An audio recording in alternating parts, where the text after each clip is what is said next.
C'est un des plus petits pays d'Afrique. Un territoire grand comme une région française et presque totalement désertique. Pourtant, la toute jeune République de Djibouti est un pays convoité par ses voisins et par les grandes puissances.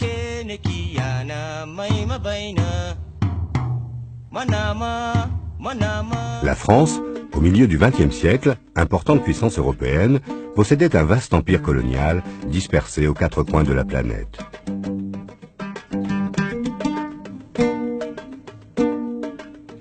Aujourd'hui, il en reste encore des traces. Parmi elles, Djibouti, haut lieu stratégique entre la mer Rouge et l'océan Indien, proche à la fois de l'Arabie Saoudite et du Yémen, et entouré dans la corne de l'Afrique par l'Érythrée, l'Éthiopie et la Somalie. C'est au XIXe siècle que les Français commencèrent à s'intéresser à la région malgré son caractère inhospitalier. Le pays était désertique. Quelques paillotes abritaient les populations côtières. Les pasteurs nomades erraient jusqu'au pied des contreforts volcaniques à la suite de leurs troupeaux. Le fanatisme de ces peuplades volontiers belliqueuses se retrouve aujourd'hui encore dans leurs fêtes et leurs danses guerrières. Pour prendre possession de la région, les Français durent négocier longuement avec les sultans, détenteurs du pouvoir local. C'est au nord du pays, à Tadjoura, que les Français fondèrent une de leurs premières colonies face à la mer Rouge. Tadjoura, la ville aux 7 mosquées, la ville où le poète Rimbaud tenta de monter une caravane pour vendre des armes au roi d'Éthiopie.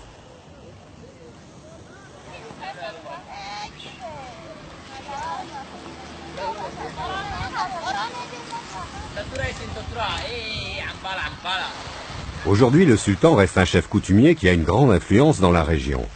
C'est un de ses ancêtres qui a cédé Tadjoura à la France. Il est toujours le dépositaire de cette mémoire. Il y a plusieurs Français qui sont arrivés. Il y avait des poètes, Rimbaud, il y avait des commerçants aussi, là.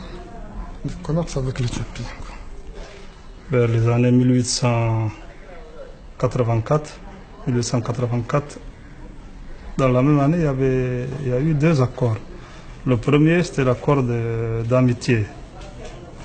Le deuxième, c'était l'accord dans lequel le sultan de Tadjoura cédait à la France son territoire, le territoire de son sultanat. 1869, ouverture du canal de Suez. Djibouti prend une importance considérable, escale de premier ordre pour la marine française vers ses colonies de l'océan Indien et de l'Extrême-Orient. La France crée de toutes pièces, dans un site favorable à l'installation d'un port en eau profonde, la ville de Djibouti, qui devient la capitale de la colonie. Aujourd'hui, les rues du centre-ville gardent encore des traces de la vieille cité coloniale.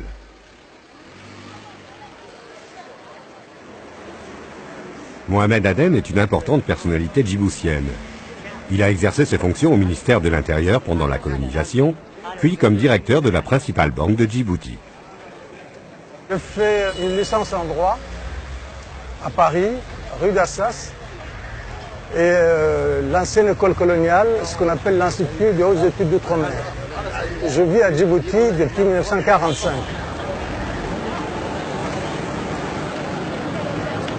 Ce quartier, si vous voulez, c'est le quartier autrefois commercial. Ici, vous aviez des magasins, beaucoup de magasins européens au départ. Et là, maintenant, tout a été plus ou moins repris par des Djiboutiens. Mais c'est un quartier, si vous voulez, qui est à la fois vieux, de par la construction ancienne, et neuf parce que de récentes constructions ont été faites il n'y a pas longtemps. Dans les années 45-50, l'année où je suis arrivé, il n'y avait pas beaucoup de voitures. Ou alors, quand il y avait des voitures, c'était avec des roues à rayons.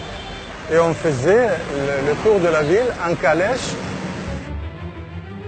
En 1967, des mouvements indépendantistes commencent à se manifester.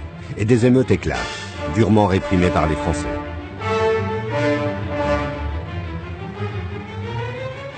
Mais la population hésite. Après le référendum organisé la même année, Djibouti reste la seule colonie française en Afrique. Mohamed Aden a vécu personnellement la fin de la période coloniale. Il appartenait à une délégation de notables djiboutiens partis demander conseil aux chefs des États africains indépendants depuis plus de 15 ans. Nous avons rencontré le chef de l'État ivoirien, M. Houphouët-Boigny. Il a dit: votre pays, je le connais, je l'ai traversé, il n'y a que des cailloux. Par contre, la France a déjà quitté des pays aussi riches que le mien. Par conséquent, ne croyez pas que c'est la France qui s'accroche à votre pays. Vous avez deux voisins qui vous convoitent, ce sont la Somalie et l'Éthiopie. Si ces deux pays se battent pour vous, eh bien, ces deux pays ne vont pas se battre soit à Addis Abeba, soit à Mogadiscio, mais au contraire, ils vont se battre chez vous. Et vous n'aurez que la paix du cimetière. Alors là, c'était saisissant, vraiment impressionnant. Et il nous a dit: alors dans ces cas-là, moi je vous conseille de quitter votre position de défensif et soyez offensif. Allez à l'indépendance et nous vous appuierons. En 1977, un référendum donne une majorité écrasante aux partisans de l'indépendance. Après l'installation d'un régime autoritaire, et malgré une période de guerre civile, la jeune République de Djibouti s'engage progressivement sur la voie de la démocratie. Même après l'indépendance, l'influence culturelle de la France reste très importante. Le français est, avec l'arabe, la langue officielle du pays. C'est aussi la langue la plus utilisée dans les médias et dans l'enseignement.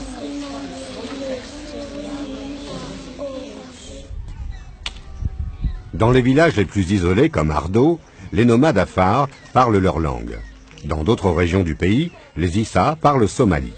Mais dans l'école primaire du village, tous les cours sont encore donnés en français. Dayo, Assa, le tailleur. Dayo, Assa et le tailleur. Chez le tailleur, bien. Aujourd'hui, seul un enfant sur 3 fréquente régulièrement l'école. Et Djibouti reste un pays en voie de développement. L'arrivée massive des nomades, qui ont quitté la brousse en espérant trouver du travail, a fait grossir démesurément la ville de Djibouti. Et les bidonvilles ne cessent de s'étendre.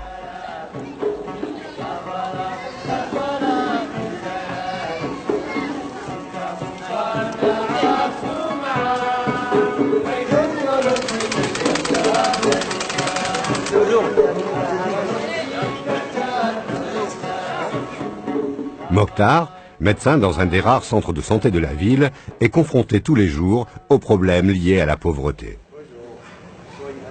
Je m'appelle Mokhtar, je suis médecin généraliste à Djibouti. J'ai eu mon diplôme en Tunisie, à Sfax. Je me suis marié le 7 avril. Le 7, le 8. Le 7 avril. Je faisais une consultation, elle était venue avec une amie à elle.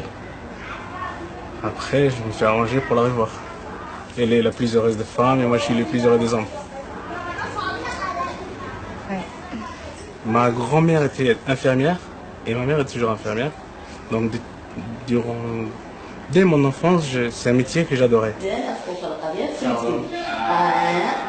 disais à tout le monde que moi je serais un médecin.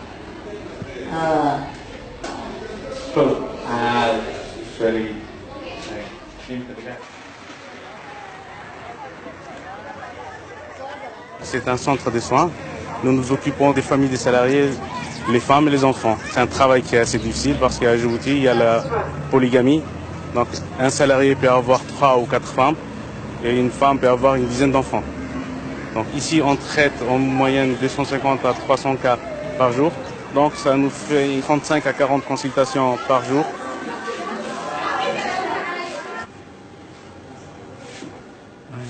Le problème digestif. Ça c'est la face. Les gens sont des situations sociales très très défavorisées. Donc problème économique, problème d'hygiène, problème de santé.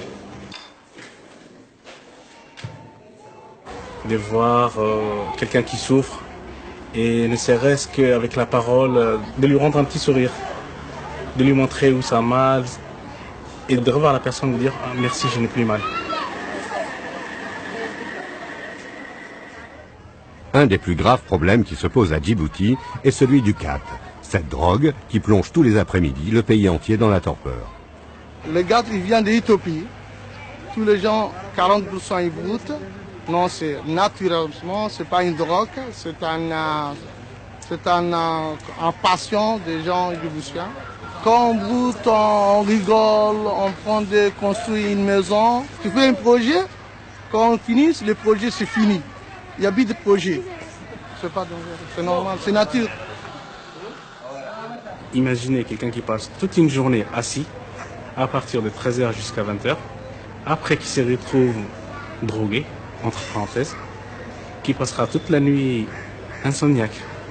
Sur le point de vue santé, c'est un facteur de risque comme pour les maladies cardiovasculaires. Sur le point de vue économique, c'est cher. Ça touche durement 98% de la population.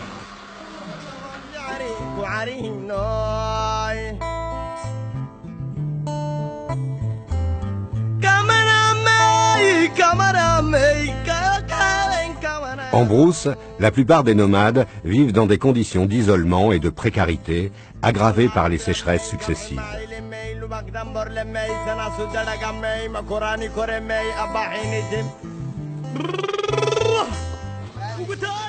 Aujourd'hui, des initiatives locales tentent de maintenir la population rurale sur place. Pascal Vardon, ingénieur agronome, travaille pour la coopération française. Il aide les nomades du village de Yoboki, à 150 km de la capitale, à aménager un puits.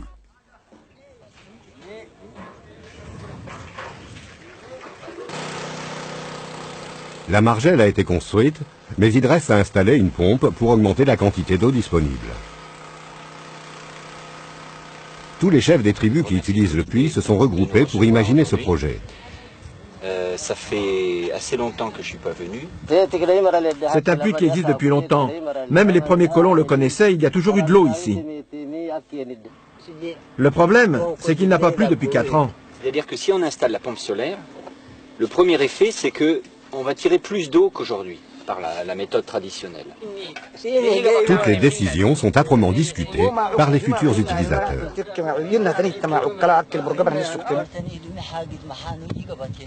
On a besoin de ce puits. Les tribus viennent parfois de très loin pour chercher de l'eau.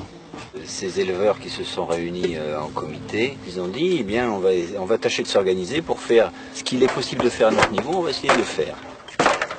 C'est un exemple de la réforme actuelle de l'État, de la recherche d'une plus grande proximité. Ça commence par l'appui à des structures locales qui cherchent à réaliser elles-mêmes des choses qui sont tout à fait à leur portée technique. C'est aussi la politique de la France d'aider les populations locales à se prendre en charge.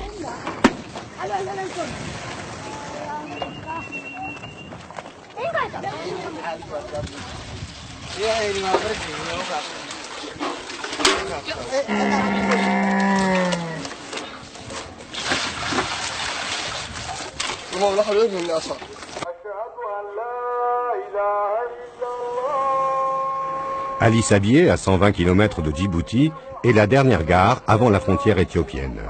Une petite ville somnolente qui souffre de son isolement et qui se vide peu à peu de ses habitants. L'inauguration d'une nouvelle antenne de l'Alliance française apparaît comme un événement qui peut redonner un peu de vie à la région. Témoignage de l'importance donnée par la France à cet événement, l'ambassadeur lui-même s'est déplacé.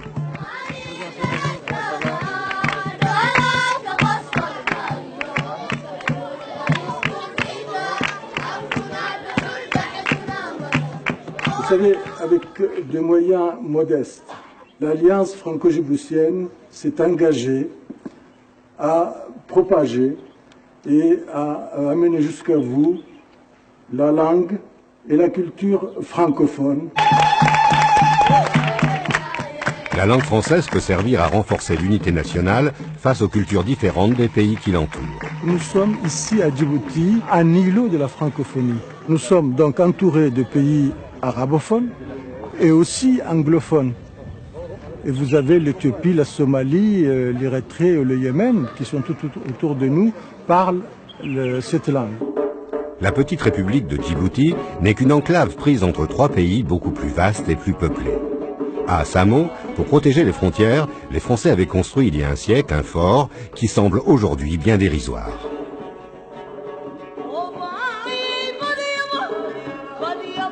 Derrière la ligne des montagnes, la Somalie et l'Éthiopie ne sont qu'à quelques kilomètres. Djibouti est loin d'être un pays riche, mais les famines répétées et les guerres civiles qui ensanglantent la région le rendent attrayant pour des milliers de personnes tentées de fuir leur pays.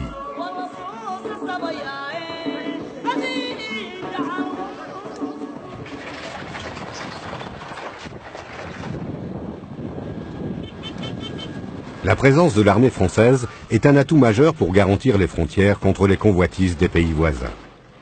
Dès le lendemain de l'indépendance, des accords de coopération militaire ont été signés.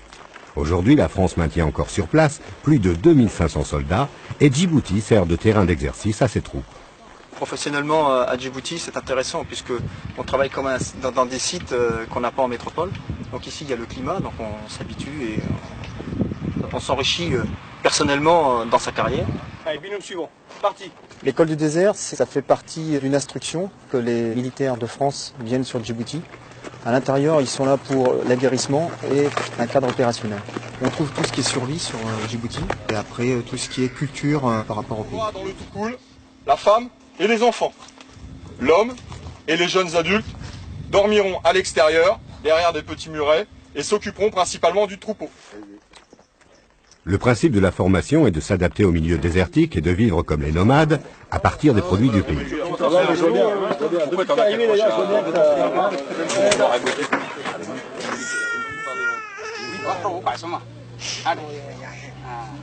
C'est à chaque fois qu'on est sur le terrain, donc on essaye d'aider la population avec qui on travaille déjà. Ça c'est les nomades avec qui on travaille, c'est nos chameliers. Donc le médecin leur donne des médicaments ou les soigne. Il va essayer de lever le bras. Donc, il a une tendinite. Hein.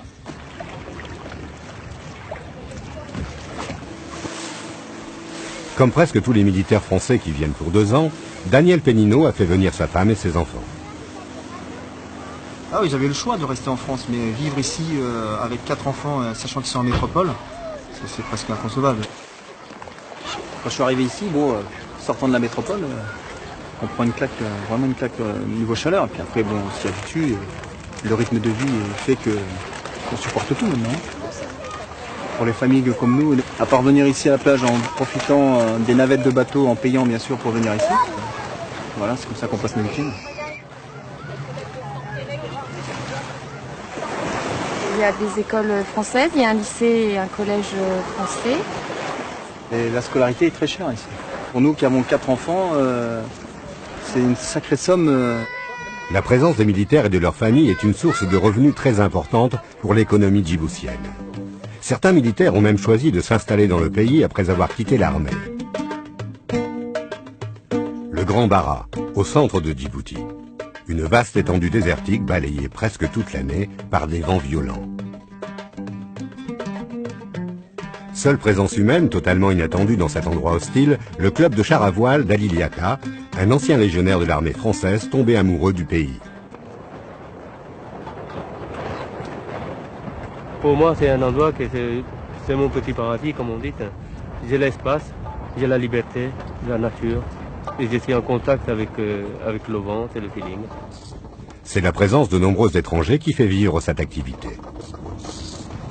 Les premiers participants, ce sont des ressortissants étrangers basés à Djibouti, et aussi des locaux.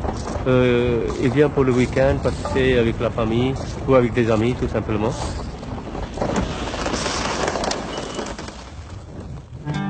Des paysages surprenants, un réseau routier en assez bon état, le tourisme est une des possibilités de développement offertes à Djibouti.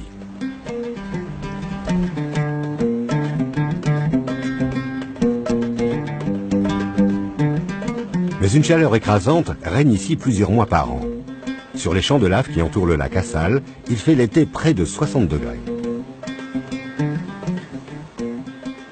Isabelle, la femme d'Ali, est elle aussi une résidente étrangère installée à Djibouti. Elle est une des responsables du port. Je suis venue à Djibouti pour la première fois en avril 1996. Je suis venue pour un très court séjour. Et mes correspondants ici m'ont confié à un ancien légionnaire qui connaissait parfaitement le pays Voilà, c'est à cette occasion-là que j'ai rencontré mon mari. Et en 2001, j'ai eu un poste, une opportunité au port de Djibouti. En termes professionnels, on a une certaine liberté d'action parce que Djibouti est un pays jeune. Il y a encore énormément de choses à faire. Les gens, ils sont agréables. Je veux dire, les différents pays où j'ai pu aller n'avaient pas cette sécurité qu'on a ici quand même. C'est le pili-pili? Oui. Qu'est-ce qui pique le plus? Le piment rouge ou le pili-pili? Non, le pili-pili, il est fort. C'est gentil. C'est gentil de m'aider. Et on a vraiment beaucoup de chance aussi dans l'approvisionnement quotidien. Bon, on a déjà tous les produits français du fait de la présence militaire française. Et puis au niveau des produits locaux, on trouve quand même énormément de choses. Elles sont combien les tomates? Les tomates, ça, ce sont à 100 francs. 100 francs? Oui. Tu me donnes 1,5 kg? 1,5 kg.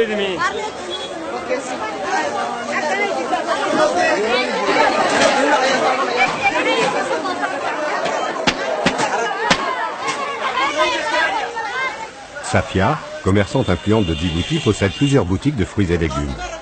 La plus grande est située rue d'Éthiopie, à 2 pas du marché central. Je suis djiboutienne. Et la plupart des gens qui ont des boutiques sur le marché sont aussi des Djiboutiens.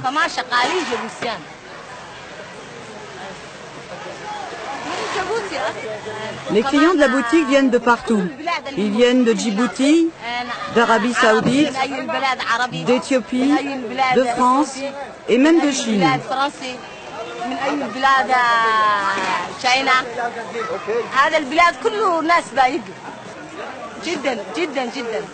Oui, je suis contente, ça va, les affaires marchent bien. Le mercredi matin, tout le monde attend l'arrivée du train des légumes. Ils sont tous importés d'Éthiopie, car le climat aride de Djibouti ne permet pratiquement aucune culture.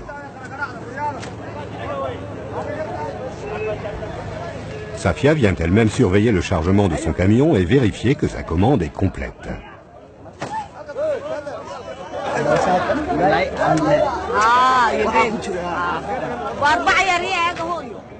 Avant de prendre livraison de ses légumes, Safia doit aller payer les taxes d'importation. Ça fait plus de 25 ans que je fais ce métier. C'est ma mère qui avait ce commerce avant. Et je l'ai repris ensuite. Grâce à Dieu, tout va bien.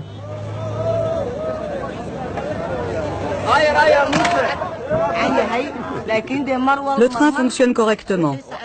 Mais c'est comme quand vous conduisez une voiture. Il peut y avoir des pannes. Ça arrive de temps en temps. Mais dans l'ensemble, ça marche. Il arrive comme prévu. C'est vous qui avez fait le train, hein? C'est le premier hangar qu'on avait fait ici, là. Hein? C'était en 1800 et quelques. 100 ans, ça existe. Les relations les plus cordiales s'étant établies entre l'Éthiopie et les colons français, ceux-ci obtinrent la concession d'une voie ferrée entre Addis Abeba et Djibouti, son débouché naturel sur la mer. La ligne fut lancée à travers le désert grâce aux capitaux français et au prix d'efforts héroïques. C'est une des œuvres les plus remarquables qui ait été accomplie en Afrique. Depuis l'indépendance, Djibouti et l'Éthiopie ont du mal à entretenir ce train, dont l'existence même est menacée. Djibouti, c'est un nouveau pays qui possède l'indépendance depuis 25 ans, hein? Mais il n'a pas une ressource naturelle, il ne produit pas de pétrole comme les pays du Golfe, hein? Il a besoin de beaucoup d'aide. Comme ça, on attend une aide à la France. C'est la France qui a installé.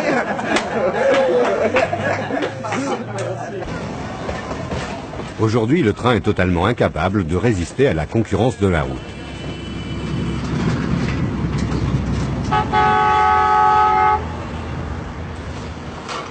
Chaque jour, des centaines de camions parcourent les 1000 km qui séparent Addis Abeba, capitale de l'Éthiopie, du port de Djibouti. Depuis la guerre avec l'Érythrée, l'Éthiopie, pays de 50 millions d'habitants, a été privée de ses accès à la mer. Il faut savoir que le port de Djibouti, son trafic a explosé littéralement en 98. C'est tout l'approvisionnement, je veux dire, en carburant, c'est l'approvisionnement alimentaire, c'est la majorité des équipements et de l'alimentation qui passent par ici.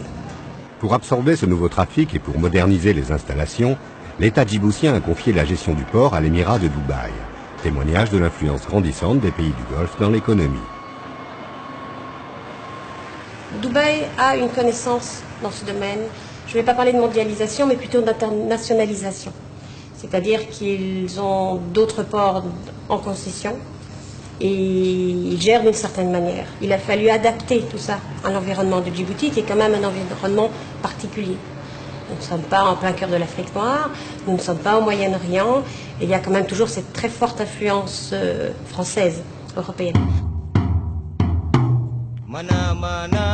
Au-delà de l'attraction qu'exerce Djibouti sur le plan stratégique et militaire, la petite république peut devenir, grâce au développement du port, un lieu d'échange important entre l'Afrique, le Moyen-Orient et le monde indien.